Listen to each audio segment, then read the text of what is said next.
Aniya na ang mga dagkong balita sa Balitang Bisda karong Martes. Taliwa sa pagpangliki sa yuta sa Buhisan Elementary School, klase nagpadayon. Notadong akyat bahay nga nangawat sa usa ka panimay sa Lapu-Lapu City nadakpan. Mga tinunan nga buot maka-enroll sa Mandawi City College midagsa sa City Hall. Ug 18 anyos nga lalaking grade 2 pupil atong ilailahon. Kini ang GMA Regional TV, Balitang Bisdak. Mayong hapon, ako si Cecil Kibod Castro. Taliwa sa kapiligro sa himutangan sa tunghaan, klase sa Buhisan Elementary School sa Dakbayan sa Sugbo nagpadayon. Sayranta ang detalye sa live report ni Alan Domingo. Alan? Yes, nining pagbukas sa tuig tingtungha usas gitutukan karon sa Department of Education uban usab ang lokal nga kamahanan sa Dakbayan sa Sugbo ang sitwasyon sa eskwelahan sa Barangay Buhisan din gihulagway sa mga eksperto nga dili luwas alang sa mga magtutudlo ug sa mga tinunan. Buwan sa Marso, girekomendar sa Cebu City Disaster Risk Reduction and Management Office ang pagbakanti sa luna nga nimutangan sa Buhisan Elementary School human masuta nila nga peligro sa pagdahili sa yuta. Gani dakong mga liki ang mitumaw mismo sa buhatan sa ilang principal ug doon na usay mga classroom nga nangliki. Apan tungod kay walay laing kabalhinan gipahigayon ang blended learning diin sa higayon nga modaot ang panahon ipatuman dayon ang modular learning sa mga tinunan. Kini samtang gipangitaan og malungtaron nga solusyon ang problema. Gibalikan sa GMA Regional TV ang tunghaan, giablihan nila ang klase kagahapong adlaw og normal ra ang pagtungha sa mga bata. Apan giabandonar na ang principal's office tungod sa mga dagkong liki, samtang ang principal ni balhin na lang sa laing opisina sa sulod gihapon sa tunghaan. Mato ni Gemma Amarillo nga gustuhon manilang mobalhin tungod sa kahadlok apan wa sila'y kaadtuan, hinungdan nga dobling amping ang ilang gihimo nga malikay sa disgrasya ang luna nga ilahang nahimutangan. Sa kasamtangan, adunay mokapin sa 700 ka mga nagpa-enroll sa Buhisan Elementary School. Wala ingon nga amo jung i-abandon or mag-modular mi wala. Ang amo kasabutan dito kung mag-uwan og kusog mo na nga mo shift mo into MDL particularly kanang modular. Gilugang sa school principal nga unta mahatagan og katumanan ang nahaunang pasalig sa Cebu City LGU nga masolusyonan ang ilang problema. Nag-wait jud mi sa kuan, mo trabaho ni ana kay naman toy propose nga kuan mag soil testing unsa toy mga process ana i-repair ba nila unya na gyud toy ingon nga na ay bag-o nga site tukuran dito og bag-o nga school building para adto mi mo transfer. Una nang ingon sa Cebu City Hall nga aduna nay luna nga palitunon nga balhinan sa tunghaan apan tungod kay aduna pay magkinahanglan nga hapsayon dili kini madali-dali ang proseso. Busa gihukman nga i-retrofit lang una ang maapektadong edibisyo sa tunghaan diin gigahinan na matod pa og budget. Apan sa dili pa masugdan ang trabaho gikinahanglan himuon una ang soil testing kung haom pa kining okupahan sa tunghaan. Posibleng mapahigayon ang soil test karong simanaha. Naghimo na sad og puwi sa construction unya pohon diya sa Buhisan. No, nanay estimate na unya pohon. So we're hoping before mo end ang term ni Mayor Raymond mahuman na to. Samtang nahingawa ang DepEd sa kahimtang sa mga tinunan ug sa mga magtutudlo.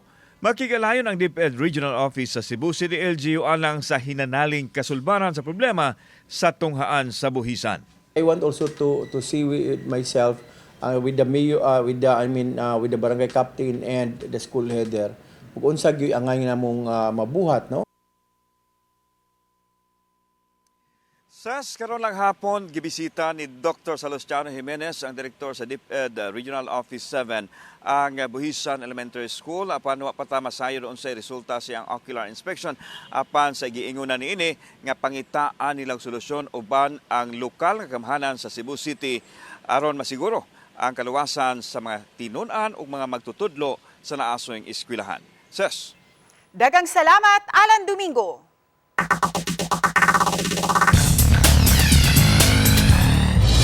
Gitumbok nga notadong akyat bahay sa Lapu-Lapu City nasikop na. Si Luan Mirundina sa report.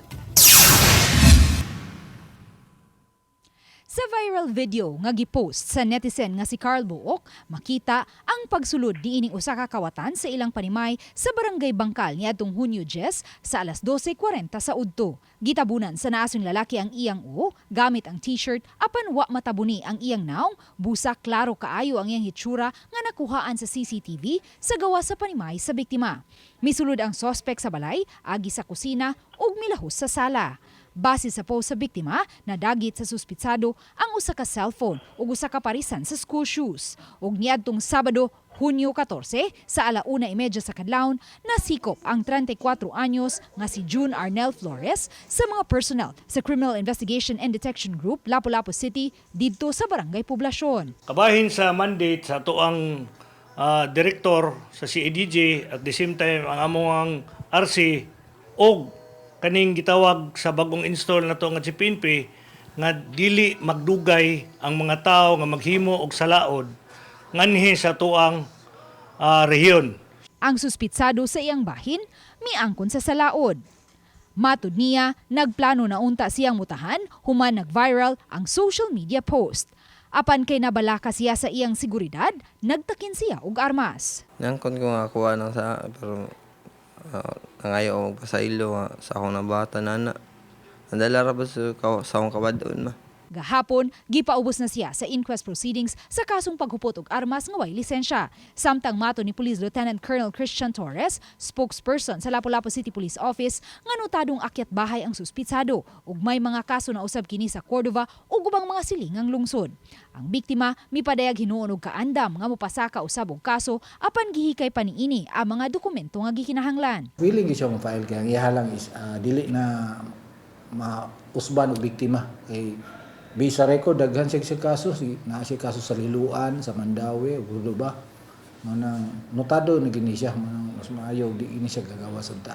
Uban ni Marlon Malgazo ug Rod Prado, Luan Mirundina. Balitang Misda. Nagdasok ang mga student applicants sa Mandawi City College aron mangayo og endorsement para makasud ug makaeskwela sa kolehiyo. Ani ang report ni Nico Sereno. Midagsa sa City Hall kini mga senior high school graduates ang uban gikuyugan sa ginikanan. Tuyo nila ang opisina sa Committee on Education aron mangayo og endorsement o guarantee letter para sa Mandawi City College. Aminadong namasin lang sab sila nga mahatagan og dugang slot sa eskwelahan aron makatungha sa kolehiyo nga libre. Ang chairperson sa committee mipasabot kanila limitado lang ang dawaton sa eskwelahan. Dunay nahaunang entrance exam na hatag sa mga applicants ug magikan niini ang priority sa ilang dawaton. Apan mas daghan pa kuno ang nangayo og konsiderasyon aron maka-enroll. Dati guarantee nga kamo makasulod sa Mandawi City College kay naatay limit nga gihatag dia. Imagine dawaton nato na ang 2,000 kurti masaghana. We have to select. Sa miaging tuig, kapin sa 500 ang incoming first-year students nga gidawat sa maong local city college. Mga susamang numero rasab ang dawaton karon. Masin lang mi nga makakuan mi. Way bayranan, plate ra. Kining usa ka aplikante, aminado nga laing kurso unta ang gustong kuhaon sa kolehiyo. Apan maglisod kung sa private school mo eskwela, maong nangindahay ug apply sa MCC. Bisag kanang dili na ko ganan ng course, I want to be a degree holder someday. Mao lang. Unta tagaan mi yung chance. Taliwa sa gidaghanon sa mga gusto pa nga musod, matud ni Sanchez, ang college administrator ug academic council ang modesisyon kinsa pa ang dawaton. So we have to consider sa teachers, we have to consider classrooms nga mga inaanak nga mga butang. Kay kung kuan pa lang o naagit tay daghang classrooms, pwede na nato sila ma-accommodate sila. Nya quality teachers po. Uban ni Godfrey Relien, Nico Sereno, Balitang Bisdak. Ang pagkabot sa edukasyon walay gitakda nga panahon ug labaw na nga walay limit sa edad. Sama na lang sa 18 anyos nga grade 2 pupil sa Buhisan Elementary School. Ato siyang ilailahon sa report ni Alan Domingo. Nahimamat nako si AG sa sulod sa Buhisan Elementary School sa Dakbayan sa Sugbo. Usa di ay siya sa tinunan sa eskwelahan. 18 anyos na siya apan, naapa lang siya sa grade 2, din ang iyang classmates, nag-edad pa lang og 7 ngadto sa 8 anyos. Nagsilbi siyang kuya sa iyang mga classmates kinsa mamadlong siya sa mga sabaan nga mga bata. Aktibo sab siya nga mag-participate ilabi na sa pagkat-on sa pagbasa diin gibansay sila sa pag-istorya sa mga litra. Maayo usab kaayo ang iyang penmanship o pagsuwat sa mga litra nga napatig sa iyang papel. Wa ba kasunguga dito nga dako na kag edad? Wala raman. Kuan nang ako mga classmate kay kuan ram gyapon ko nila na ilaram gyapon kong pinangga. Kung alang sa uban, delayed ang learning development ni AJ apan base sa assessment siyang class advisor nga mas advance ang iyang salabutan itandi siya mga classmates. Normal ra nga makahimo og makasabot sa tahas si AJ. Maayo ra usab motubag og diretso sa punto ang iyang ipasabot. Nganong dugay-dugay man jud ka naka-eskwela, J? Kay di magiko pa eskwelahan sa ko mama kay pakauson ko. Unsa pa ngano man? Ako tiglabas akong kuan mga sinina. Nya man pugas mga manghod nimo. Oh, ako magpakaon sa kumanghod niya. Ako sa manghugas og plato. Nako karon diri naka-sit-in sa grade 2 class sa Buhisan Elementary School. Diin usa sa mga tinun-an diri ang 18 anyos nga si AJ. Ilahang activity karon mao ang pag-identify sa mga letters. Si AJ nagpakita lang nga walay babag o dili babag ang edad sa pagkabot o edukasyon sa mga bata. Suportado usab si AJ sa iyahang mga magtutudlo nga nakasabot si ang kahimtang. Gusto nini nga magpulis kung makahuman sa iyahang pag-eskwela. Normal na siya, ya mature, ya kuya gid siya diri sa ko ang mga students, and then daghang ganahan niya kay na siya food yang i-share kay sharing daw is caring. Naalan jud na sila yung mga differentiated activities sa teachers on the part of the teachers para nila, no, kay dili man jud na ingon nga kuan gi-mainstream man jud na sila, so ang teacher nagkuan ra gyud na nag-supervise, close monitoring and supervision ana niya. Kauban si Clover Lumayag, ako si Alan Domingo. Balitang Bisdak. Kini ang GMA Regional TV, Balitang Bisdak.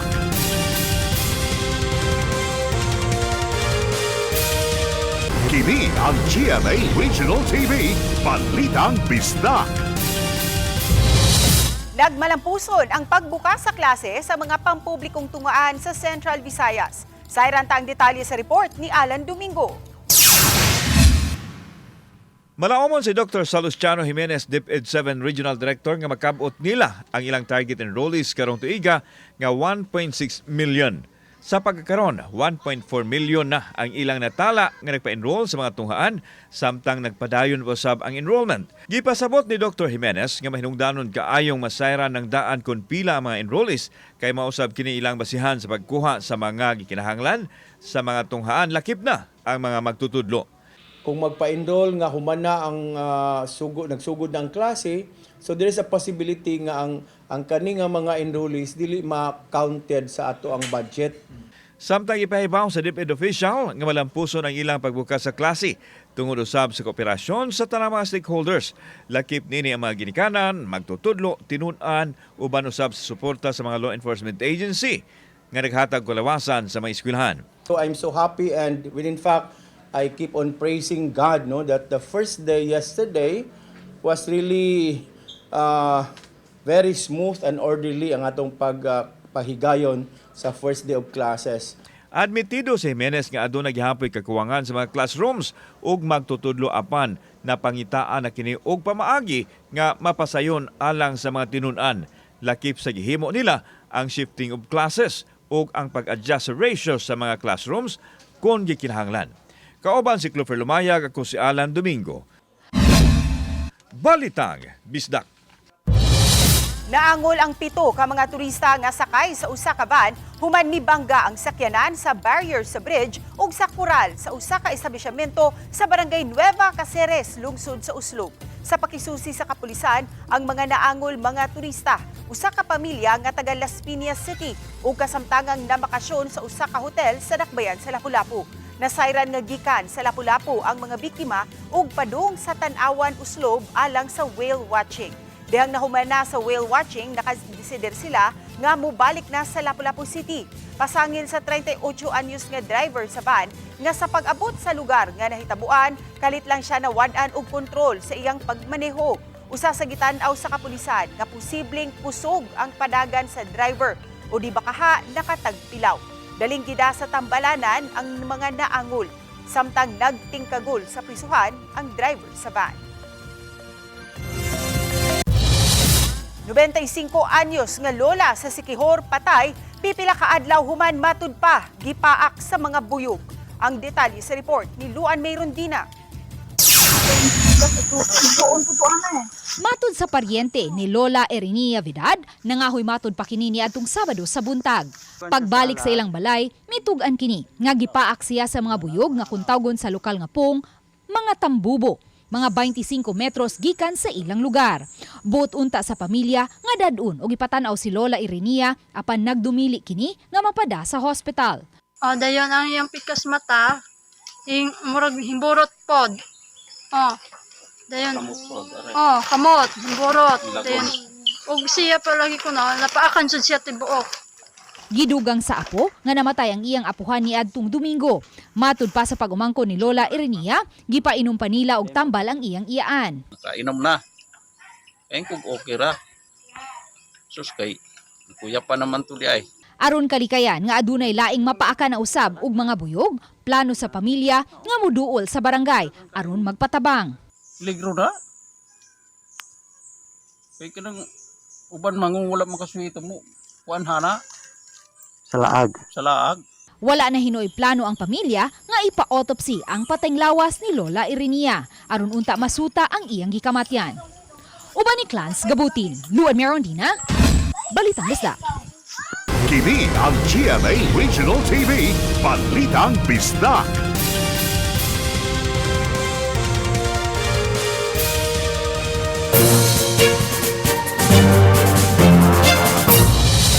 Subay sa pagminos sa mga Korean nationals nga mibisita sa Subo, Department of Tourism Region 7 ug Lapu-Lapu City Tourism Office mihimo og mga lakang aron masulbad ang mga nag-unang hinungdan niini.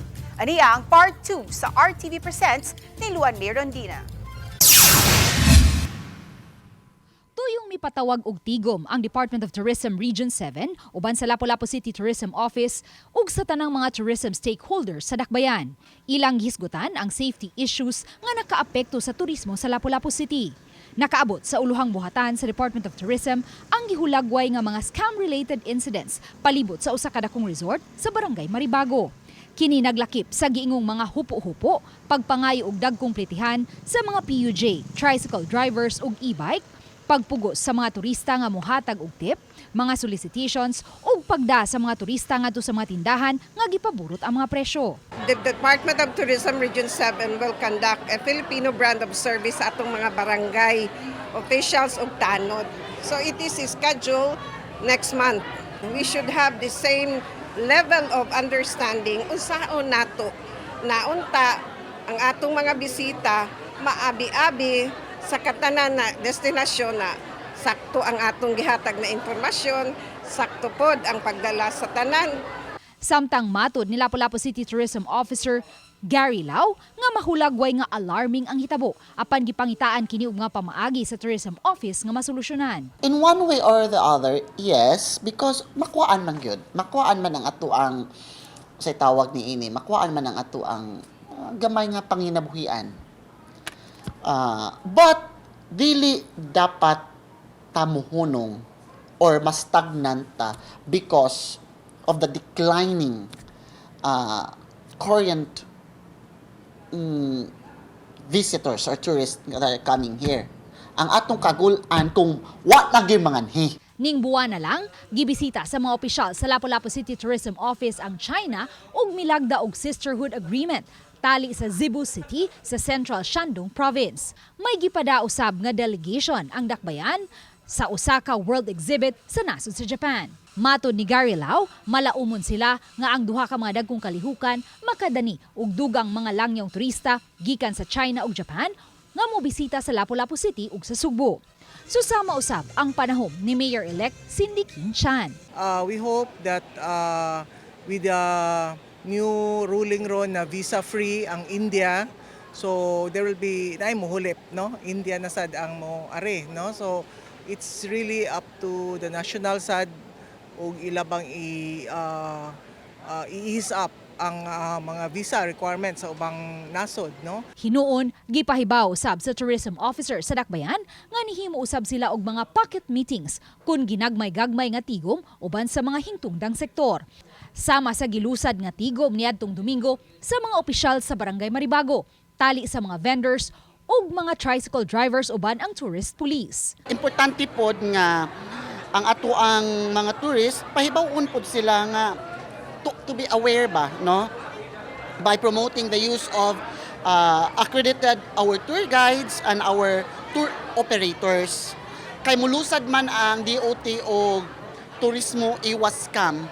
Isip chairman sa Regional Peace and Order Council, mato ni Mayor Junard Ahong Chan, lakip kini sa ilang gihingusgan, ilabi na nga ang turismo ang nakatampo og dakong pahat sa panudlanan sa Dakbayan. Gimanduan nato ang atong kapulisan nga sikupon gid nato kining mga matang sama ni ini, no, nga para nato wala ni luna para diri sa atua, which is kita mo nay ato ang bread and butter ang turismo, unya mawagtang ni siya mawa ang tanan. Dili ikalimod nga dako ang epekto sa turismo sa ekonomiya sa nasod. Gani sa Lapu-Lapu City kini ang bread and butter. Busa ning pagmenos karon sa gidaghanon sa mga langyong turista nga mibisita sa nasod, magsilbi unta kining wake-up call sa ato ang nasudnong pangagamhanan nga mohimo og mga konkretong lakang aron makuha nato pagbalik ang titulo isip one of the favorite destinations in Asia. Uban ni Marlon Melgazo, ako si Luan Merondina, ug kini ang akong short dokyo. Talisay City Police magbutang og 24 oras nga police visibility sa Barangay Campo 4. Kini aron matuman sa kapulisan ang 3 to 5 minutes nga response time sa mga bukirang barangay sa Talisay City. Ano ang report ni Femery Dumabo? Giangkon sa hepe sa Talisay City Police nga tungod sa paglambo sa Talisay City, pagdaghan sa mga mulupyo ug sa paghuot sa trapiko sa kadalanan, hinungdan nga malangay-langay gyud ang pagresponde sa kapulisan. Hinungdan nga nakadesisyon si Police Lieutenant Colonel Myla Maramag nga mag-assign og mga pulis sa bukirang barangay 24 oras. Kung magpahimutang sila og fixed visibility point aron mo idaling mo responde kun adunay mga emergency og security concern. Nihangyo si Maramag kang Talisay City Mayor Samsam Gulyas ug sa mga barangay officials ug tabang alang sa maong katuyuan. Sa Campo 4 Barangay Hall, mo'y magsilbing temporaryo nga buhatan sa madestino nga mga pulis diha sa bukirang barangay. Mayang inausab si Maramag sa PRO7 ug CPPO alang sa dugang personnel. I have already conferred with the mayor and also with the officials of Barangay Campo 4 nga mohatag sila nato og lugar dito sa ilahang barangay nga pwede masudlan sa to ang pwede ma-stayhan sa to ang mga personnel o kanang mobile patrols. Namantay tulo ka na-establish nga fixed visibility points katong sa Bulacau, Lawaan, and Tangke. But now, we deem it necessary nga naapod tay kuan dito Femben, no, sa dito dapit sa mountainous area para maka-cater pod. Ug isip gateway sa Southern Cebu, ang Talisay City usa sa gihangyo ni Maramag kang Gulyas alang sa dugang seguridad maong mga CCTV nga adunay facial o plate number recognition. Kansang monitoring ang imontar sa command center sa Talisay City Police Station. The mayor and I through the Peace and Order Committee, Peace and Order Council is that we will make sure nga we will be availing of the kanang state of the art na kanang most equipment for law enforcement. Daghan tag crimes nga ma-solve diri tungod ani ato ang kanang 24 hours nga CCTV nga gina-propagate pod sa through our city toda. Uban ni Godfrey Relien, Femery Dumabok. Balitang Bisdak. Kapin sa GSMIL ka mga job vacancies gitanyag sa Lapu-Lapu City Charter Day local and overseas job fair. Si Luan Merondina sa report. Napuno sa mga aplikante ang Sky Hall niining usa ka mall sa Barangay Ibo. Diin gipahigayon ang Charter Day Local and Overseas Job Fair nga gipasiugdahan sa Peso Lapu-Lapu. Gani ang linya sa mga aplikante niabot na hangtod sa sinihan ug sa elevator sa mall. Usa sa mga nikugi paglinya ang 25 anyos nga si Yunel Digamo kinsa nagtinguhang makasulod og trabaho sa nasod sa Japan. ESL teacher siya dinhi sa Sugbo, busa kini usabang iyang gitinguha sa Japan. Apan kun may kahigayunan nga makasulod og trabaho isip factory worker o bisan farmer, applyan niya kini. The salary is not enough. Yes, here in the Philippines. So that's why I want to try to explore other countries, trying to seek for a greener pasture. Matod ni Public Employment Service Office Lapu-Lapu City Manager Kim Francisco nga kini ang usa sa labing dakong local and overseas job fair nga ilang gipasiugdahan. 26 ka mga local companies sama sa supermarkets, BPO, ESL schools ug manufacturing companies ang nisalmot. Samtang may 7 usab ka mga lehitimong overseas recruitment agencies. We are hoping nga daghan ang makakuha karon og makatrabaho, daghan ang mga employers pod nga maka-hire og mga trabahante. So hopefully mas gamay na mogawas mo trabaho, everybody will have jobs here in the Philippines. Kaya that's our trust to stay put. Like Mayor Ahong nga saying nga we have to give jobs to all the family members nga naa sa Lapu-Lapu. Kaganihang 2:00 sa hapon, niabot na sa 1,105 ang mga job seekers nga nisalmot sa job fair ug may 108 ang mga na-hired on the spot. Uban ni Marlon Malgazo, Luan Mirondina, Balitang Misdak.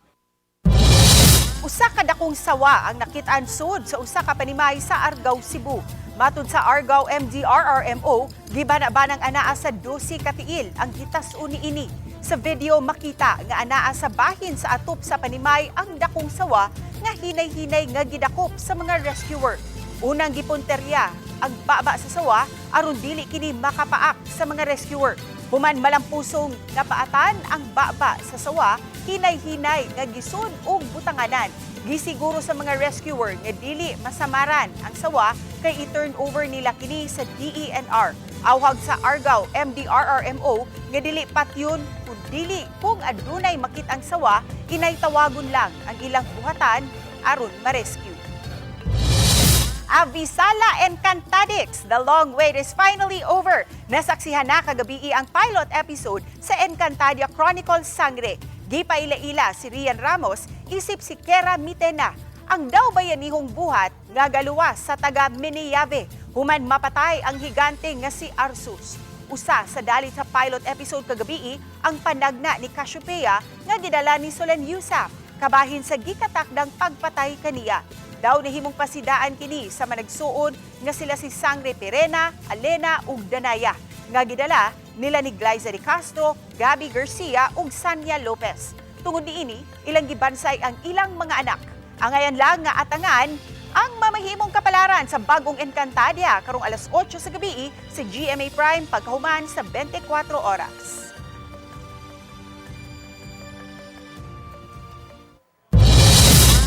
Nagpahigayon og info dissemination ang mga sakop sa Anti-Dengue Task Force sa Talisay City Health sa mga angayang buhaton aron malikayan ang sakit nga dengue. Gihimo nila kini diha sa pampublikong eskwelahan.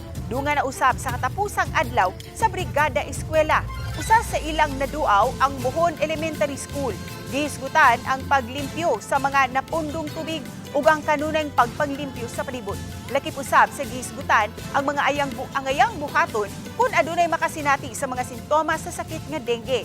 Ang buwan sa Hunyo ang gideklarar nga Dengue Awareness Month.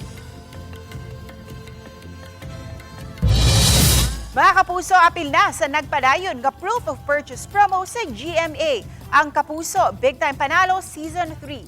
Mamahimong magpadala og mga entries ang mga mamalitay, lakip na ang mga sari-sari store owners sa Mercury Drug Stores, Pure Gold Branches, GMA Regional TV o radio stations sa tibuok nasod.